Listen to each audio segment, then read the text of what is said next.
ثم يدعو بعشائه، پھر کھانا منگاتے. تم نے ساری قوم کو اپنے فالورز کی طرح سمجھا ہوا ہے کہ جو تم کہو گے وہ اس پہ یقین کر لیں. قرآن میں تو سورہ بنی اسرائیل میں نماز کے اوقات ہی 3 آئے ہوئے ہیں. پہلے آپ قرآن سے 5 نمازیں تو ثابت کریں. قرآن تو نمازوں کی ٹائمنگ 3 بتاتا ہے. فجر، دن کی نماز اور رات کی نماز. فجر الگ ہے، دن کی نماز کون کون سی ہے؟ ظہر، عصر، اور رات کی نمازیں مغرب اور عشاء، کیونکہ غروب آفتاب کے بعد رات شروع ہو جاتی ہے.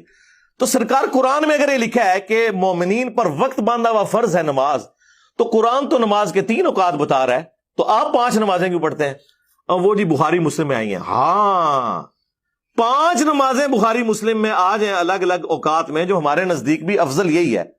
ہم بھی الگ الگ ہی پڑھتے ہیں، کبھی جمع بھی کر لیتے ہیں. اور بخاری مسلم میں جو سفر میں جمع کرنے کی حدیثیں ہیں وہ آپ نہ مانیں. افتؤمنون ببعض الکتاب وتکفرون ببعض، کتاب کے کچھ حصے کو مانتے ہو اور کچھ کا کفر کرتے ہو، پھر ذلت ہی کاٹنی پڑے گی. بسم اللہ الرحمن الرحیم. الصلاۃ والسلام علیک یا سیدی یا رسول اللہ وعلی آلک و اصحابک یا سیدی یا حبیب اللہ. انجینئر مرزا جیلمی کا ایک کلپ سنا جس میں وہ نمازوں کو جمع کرنے کے حوالے سے گفتگو کر رہا تھا. ویسے بھی اس شخص کے پہلے ویڈیو بیان مختلف قسم کے سن کے اس بات پر تو یقین ہی تھا کہ اس کے پاس تعلیم بالکل بھی نہیں ہے، اور تعلیم نہ ہونے کے ساتھ ساتھ تکبر بھی بہت زیادہ ہے، اور بڑائی کی باتیں بھی بہت زیادہ کرتا ہے. یہ کلپ سنا تو اس پر مزید یقین ہوا کہ اس شخص کو اردو کی چند احادیث جو اس کو حرکت دینے والے ہیں وہ اس کو بتا دیتے ہیں، انہی پر اس کی نظر ہے، باقی اس شخص کو احادیث کے بارے میں بالکل بھی کچھ علم نہیں ہے. کہہ رہا تھا جی کہ آپ لوگ کیسے استدلال کرتے ہیں اس آیت مبارکہ سے کہ ان الصلاۃ کانت علی المؤمنین کتابا موقوتا. اس آیت سے نماز کے وقتوں کے مقرر ہونے پر کیسے استدلال کیا جا سکتا ہے؟ حالانکہ قرآن مجید نے تو نمازوں کے وقتوں کے بارے میں تفصیل سے بتایا ہی نہیں ہے. قرآن میں تو 3 وقتوں کا ذکر ہے، فجر کا، دن کا اور رات کا. تو دن میں ظہر و عصر آتی ہیں، رات میں مغرب و عشاء آتی ہیں. تو قرآن میں آئی 3 وقتوں کا ذکر ہے، تو آپ اس آیت سے استدلال کیسے کر سکتے ہیں وقتوں کے مقرر؟ پہلی بات تو یہ ہے کہ یہ اس شخص کی جہالت ہے. قرآن مجید میں جس کا تفصیل سے ذکر نہیں ہے، تو کیا اس حوالے سے قرآن مجید کی کوئی آیت ہو تو اس کو کیا کہیں گے یہ معتبر ہی نہیں ہے؟ اب مثال کے طور پہ زکوٰۃ ہے، اس کی مکمل تفصیل قرآن مجید میں نہیں ہے، لیکن جو آیات موجود ہیں زکوٰۃ کے احکام بتانے کے اعتبار سے یا فرضیت کے اعتبار سے، ان کو یہ کہہ کر رد کر دیا جائے گا بھائی جب تفصیل جو ہے اس کی مکمل قرآن مجید میں موجود نہیں ہے تو یہ جو آیات ہیں جن میں فرضیت کا ذکر ہے تو یہ کیسے معتبر ہوں گی؟ پہلے تو یہ اس شخص کی جہالت ہے. دوسری بات، اس نے یہ کہا جی کہ قرآن میں وقتوں کا ذکر نہیں ہے 5 وقتوں کا. تو ہم ان سے پوچھتے ہیں پھر تم 5 نمازیں کیوں پڑھتے ہو؟ قرآن سے تو 5 نمازیں ثابت نہیں. تو یہ آگے سے کہتے ہیں بخاری مسلم میں ہے. پہلی بات تو یہ ہے کہ یہ جملہ تمہارا ہے، ہم یہ نہیں کہتے بخاری مسلم میں ہے، ہم یہ کہتے ہیں احادیث مبارکہ میں ہے. اس لیے کہ احادیث کا انحصار بخاری مسلم میں نہیں ہے کہ صرف بخاری میں ہے، مسلم میں ہے، جو احادیث تو وہی معتبر ہیں، جو نہیں ہے وہ غیر معتبر ہیں. ہمارے نزدیک تو ایسا ہے نہیں ہے. تو بہرحال وہ آگے سے یہ کہتا ہے جی جب آپ یہ کہتے ہیں بخاری مسلم میں ہے، تو بخاری مسلم میں تو سفر کے اندر نمازوں کو جمع کرنے کی احادیث بھی موجود ہیں. اور آگے سے پھر خود ہی کہتا ہے جی یہ ہم 3 نمازیں پڑھتے ہیں، اگرچہ افضل ہم 5 کو ہی قرار دیتے ہیں، لیکن 3 جو ہے نا قرآن مجید میں انہی کا ذکر ہے، افضل ہم 5 کو قرار دیتے ہیں. اس میں وہ یہ کہتا ہے کہ بخاری مسلم کی احادیث میں یہ ہے کہ نبی کریم صلی اللہ علیہ وسلم حالت سفر میں نمازوں کو جمع کیا کرتے تھے، یعنی ظہر و عصر کو جمع کرتے تھے اور مغرب و عشاء کو جمع کیا کرتے تھے. تو تم کیوں نہیں مانتے؟ جب بخاری مسلم میں 5 نمازوں کا ذکر ہے اسے مانتے ہو، تو بخاری مسلم میں جو نمازوں کے جمع کرنے کا ذکر ہے اسے کیوں نہیں مانتے ہو؟ اس حوالے سے چند ضروری گزارشات میں اپنے ناظرین کے گوش گزار کرتا ہوں اور مرزا کے فالورز کو بھی دعوت فکر دیتا ہوں. پہلی بات تو میرا چیلنج ہے، بخاری مسلم ہو یا دیگر کتب حدیث ہوں، کسی ایک کتاب میں ایک صحیح حدیث جو درجہ صحت تک پہنچی ہو تم پیش کرو جس میں یہ ہو کہ نبی کریم علیہ الصلوۃ والسلام نے حالت سفر میں یا حالت حضر میں ایک نماز کو دوسری نماز کے وقت میں پڑھا ہے. ایک حدیث آپ پیش کر دیں کہ ظہر کو عصر کے وقت میں پڑھا ہے یا عصر کو ظہر کے وقت میں پڑھا ہے، یا اس پہ پیش کر دیں کہ مغرب کو عشاء کے وقت میں پڑھا ہے یا عشاء کو مغرب کے وقت میں پڑھا ہے. ہاں، جو حج کے موقع پر حاجی احباب جو ہیں حج کرنے والے، وہ عرفہ میں ظہر و عصر کو جمع کریں گے ظہر کے وقت میں، یہ جمع تقدیم ہے، اور مزدلفہ میں پھر وہ مغرب و عشاء کو جمع کریں گے، عشاء کے وقت میں اکٹھی کر کے پڑھیں گے۔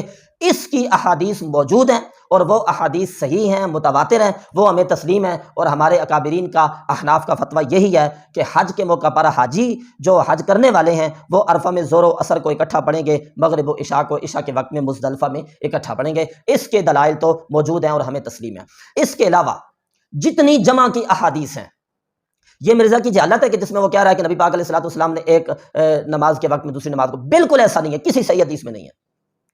ان احادیث میں جمع کا ذکر موجود ہے کہ مغرب و عشاء کو جمع کیا، ظہر اور عصر کو جمع کیا، لیکن یاد رکھیں جہاں بھی اس جمع کا ذکر ہے، ہمارے اکابرین نے باہم احادیث کو آپس میں تطبیق دینے کے لیے یہ کہا ہے کہ اس جمع سے مراد حقیقتاً جمع نہیں ہے، بلکہ اس جمع سے مراد ہے صورتاً جمع کرنا۔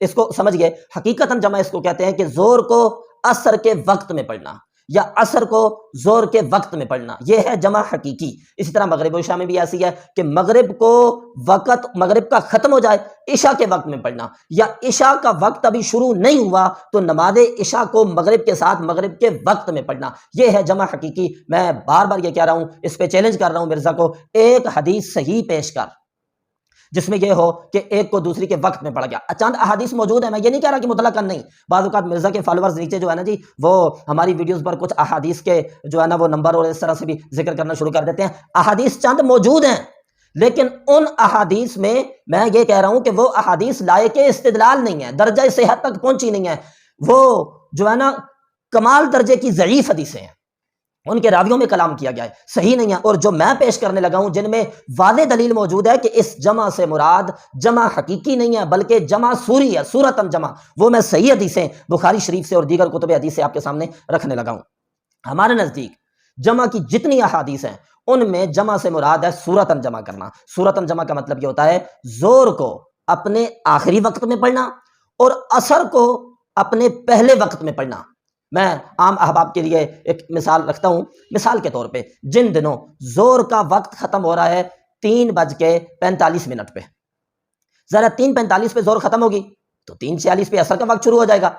اب صورتاً جمع کرنے کا مطلب یہ ہے کہ آپ ظہر کی نماز کو پڑھیں 3:30 بجے، یہ اس کا آخری وقت ہے، 3:30 بجے آپ ظہر کی نماز کو پڑھیں اور ظہر کی نماز سے آپ فارغ ہوں گے، ادھر سے 3:45 ہو جائیں گے، یعنی 3:46 47 یا 3:50 ہو جائیں، اور ساتھ ہی آپ نماز عصر پڑھ لیں۔ اب صورتاً ان دونوں نمازوں کو جمع کر دیا گیا ہے، لیکن حقیقتاً نہیں جمع کیا گیا، بلکہ ظہر کو اپنے وقت میں پڑھا گیا اور عصر کو اپنے وقت میں پڑھا گیا ہے۔ اس کے اوپر دلائل چند احادیث میں آپ احباب کے سامنے رکھتا ہوں، ورنہ ایسی احادیث کے جس میں جمع سے مراد جمع صوری ہے، اس پہ دلیل موجود ہے، ایسی درجنوں حدیثیں موجود ہیں، میں چند ایک آپ کے سامنے رکھتا ہوں۔ لہذا جن میں یہ دلیل آ گئی نا کہ جمع سے صورتاً جمع کرنا مراد ہے، جن میں واضح لفظوں میں دلیل نہیں بھی ہے، صرف جمع کا لفظ ہے، احادیث کو باہم تطبیق دینے کے لیے وہاں بھی یہی کہنا پڑے گا کہ یہاں بھی جمع سے مراد جمع صوری ہی ہے۔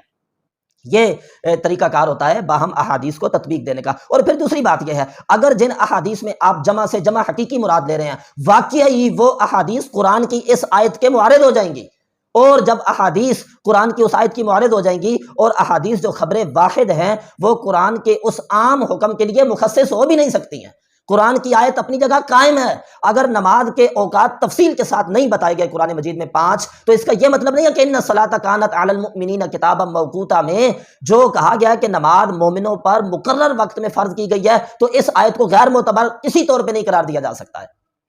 بخاری شریف کی حدیث نمبر 1091 ہے، پوری سند کے ساتھ ہے اور بہت لمبی حدیث ہے، جس میں آپ کے سامنے یہ رکھنا چاہتا ہوں۔ حضرت عبداللہ ابن عمر کہتے ہیں رأیت النبی صلی اللہ علیہ وسلم اذا اعجلہ السیر یقیم المغرب فیصلیھا ثلاثا ثم یسلم۔ میں نے نبی پاک علیہ السلام کو دیکھا، عبداللہ ابن عمر کہتے ہیں میں نے نبی پاک علیہ السلام کو دیکھا جب آپ کو جلدی جانا ہوتا، آپ مغرب کی اقامت کہلواتے، مغرب کی نماز پڑھتے 3 رکعتیں، پھر سلام پھیرتے، ثم قل ما یلبس، پھر تھوڑی دیر انتظار کرتے۔ جی یہ ہماری دلیل ہے، مغرب کی نماز پڑھتے اور پھر تھوڑی دیر کیا کرتے، انتظار کرتے۔ اگر حقیقتاً جمع کرنا ایک کے وقت میں دوسری نماز پڑھی جا رہی ہے تو پھر مجھے بتائیں انتظار کا کیا مطلب ہے۔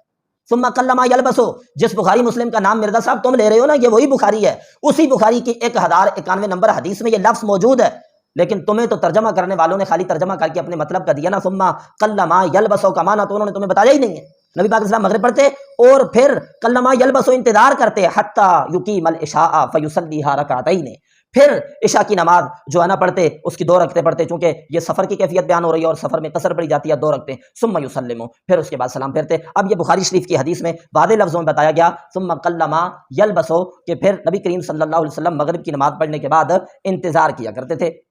پھر آگے بخاری شریف کی حدیث نمبر 1109 ہے، یعنی حدیث نمبر 1109، اس میں بھی حضرت عبداللہ ابن عمر سے ہے، وہ کہتے ہیں رأیت النبی صلی اللہ علیہ وسلم اذا اعجلہ السیر فی السفر یؤخر صلاۃ المغرب، یؤخر صلاۃ المغرب، جی مغرب کی نماز کو مؤخر کرتے تھے۔ اس کا کیا مطلب ہے؟ یعنی مغرب کی نماز کو لیٹ کرتے، اپنے آخری وقت میں پڑھا کرتے تھے۔ یؤخر صلاۃ المغرب حتی یجمع بینہا وبین العشاء، یہاں تک کہ مغرب کی نماز کو اور عشاء کی نماز کو جمع کر دیتے، یعنی صورتاً وہ جمع ہو جاتی، کیونکہ مغرب کو مؤخر کرتے اور عشاء کو جلدی پڑھتے۔ پھر قال سالم وکان عبداللہ ابن عمر یفعلہ اذا اعجلہ السیر، حضرت سالم کہتے ہیں عبداللہ ابن عمر بھی ایسے کرتے تھے جب انہیں جلدی جانا ہوتا تھا، یقیم المغرب فیصلیھا ثلاثا ثم یسلم ثم قلما یلبس حتی یقیم العشاء، عبداللہ ابن عمر بھی ایسے کرتے تھے۔ اس میں بھی قلما یلبس کا لفظ موجود ہے، جس کا مطلب یہ ہے عبداللہ ابن عمر بھی جب جلدی جانا ہوتا تھا مغرب کی نماز کو مؤخر کرتے، مغرب کی نماز مؤخر کرتے اور پھر مغرب پڑھنے کے بعد سلام پھیرنے کے بعد انتظار کرتے۔ کس چیز کا انتظار؟ وہی جو بالکل قلیل وقت، تھوڑا سا جو عشاء اور مغرب کی نماز میں تھوڑا سا چند منٹوں کا وقت ہوتا، اس کا انتظار کرتے، پھر دیکھتے جب عشاء کا وقت شروع ہو چکا ہے تو پھر آپ عشاء کی نماز پڑھا کرتے تھے۔ یہ بخاری شریف ہے جس کے بارے میں تم کہہ رہے تھے کہ بخاری مسلم میں ہے کہ جی وہ نمازوں کو جی جمع کرتے تھے، لیکن وہ ایک کے وقت میں دوسری کو نہیں پڑھتے تھے، بلکہ ایسی مجبوری کے وقت میں ایک کو اپنے آخری وقت میں پڑھتے تھے اور دوسرے کو اپنے پہلے وقت میں پڑھا کرتے تھے۔ میں اگلی حدیث ابو داؤد شریف، یہ بھی سیاست سے، میں نے پہلے کہا یہ تو کہیں کا اصول ہی نہیں ہے جو مرزا صاحب بیان کرتے ہیں کہ بخاری مسلم کی احادیث، بھائی بخاری مسلم میں احادیث تو ہیں وہ معتبر ہیں، لیکن اس کا یہ مطلب نہیں ہے کہ بخاری مسلم کے علاوہ جو احادیث ہیں وہ لائق استدلال ہی نہیں ہے۔ ابو داؤد شریف کی یہ حدیث آپ احباب کے سامنے پیش کرتا ہوں، باب ہے باب الجمع بین الصلاتین، حدیث نمبر ہے جی 1212، اس میں بھی ہے روایت حضرت عبداللہ ابن واقد کہتے ہیں انا مؤذن ابن عمر، حضرت عبداللہ ابن عمر کا جو مؤذن ہے اس نے کہا جی نماز، یعنی نماز کا وقت ہو گیا ہے، پورا طویل واقعہ ہے۔ اس میں حضرت عبداللہ ابن عمر رضی اللہ تعالیٰ عنہ نے فرمایا کہ ٹھہر جاؤ، یہاں اذا کانا قبل غیوب الشفق، یہ معاملہ شفق کے غائب ہونے سے قبل کا ہے، تو حتی اذا کانا قبل غروب الشفق، پہلے کہا گیا نماز تو آپ نے انتظار کرنے کو کہا، جب غیوب شفق سے کچھ قبل نزل آپ اترے، فصلی المغرب، مغرب کی نماز پڑھی، ثم انتظر، پھر یہ حضرت عبداللہ ابن عمر نے پھر انتظار کیا، یہ ابو داؤد شریف کی حدیث ہے۔ مغرب پڑھی کس ٹائم پڑھی جی؟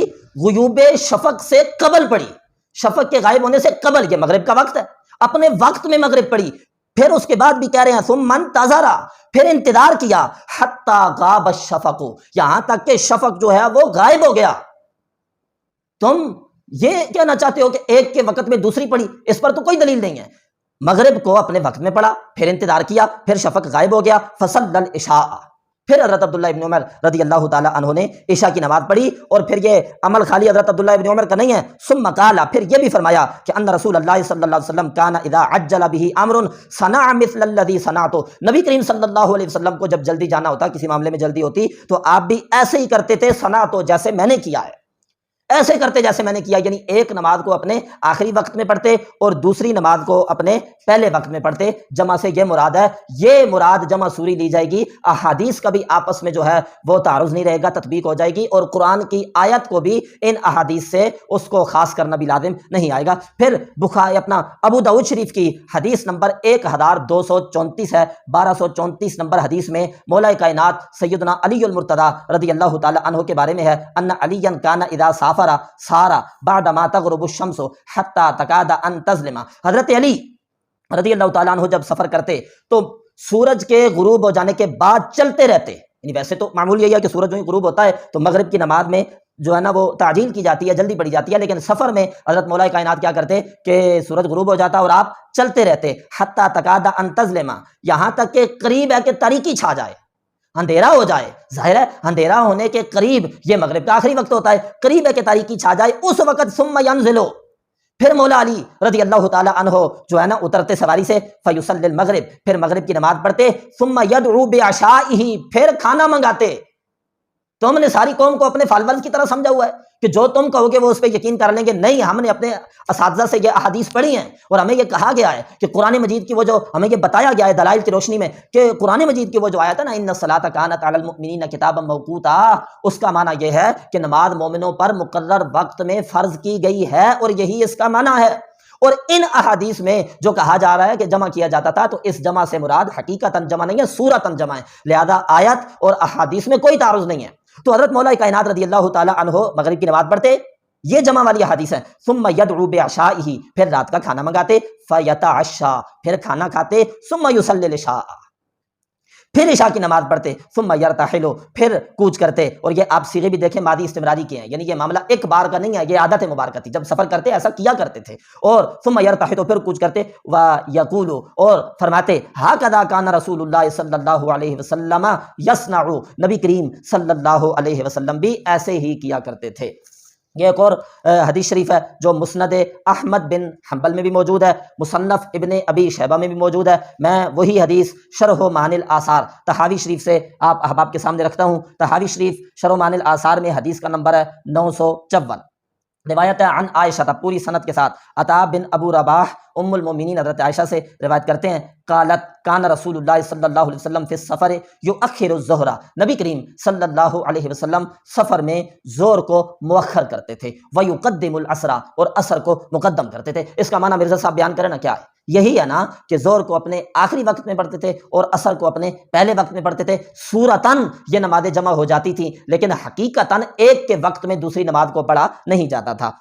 ام المومنین فرما رہی ہیں نبی پاک علیہ الصلوۃ والسلام سفر میں یؤخر الظہر ویقدم العصر. آگے مغرب و عشاء کی بات کی تو فرمایا ویؤخر المغرب ویقدم العشاء، اور پھر نبی کریم صلی اللہ علیہ وسلم مغرب و عشاء میں یہ کرتے کہ مغرب کو مؤخر کرتے، یعنی اپنے آخری وقت میں پڑھتے، اور عشاء کو اپنے پہلے وقت میں پڑھا کرتے تھے.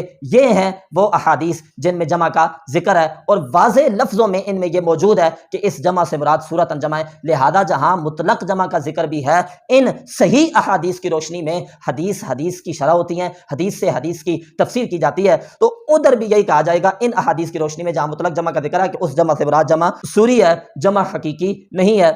لہذا آپ احباب نے مرزا کی ان جہالتوں سے پریشان نہیں ہونا. آپ کے علماء کے پاس قرآن و سنت سے یہ دلائل موجود ہیں احناف کے موقف پر. اللہ تعالیٰ اس شخص کو اور اس کے فالورز کو بھی سمجھنے کی توفیق عطا فرمائے. وآخر دعوانا ان الحمد للہ رب العالمین.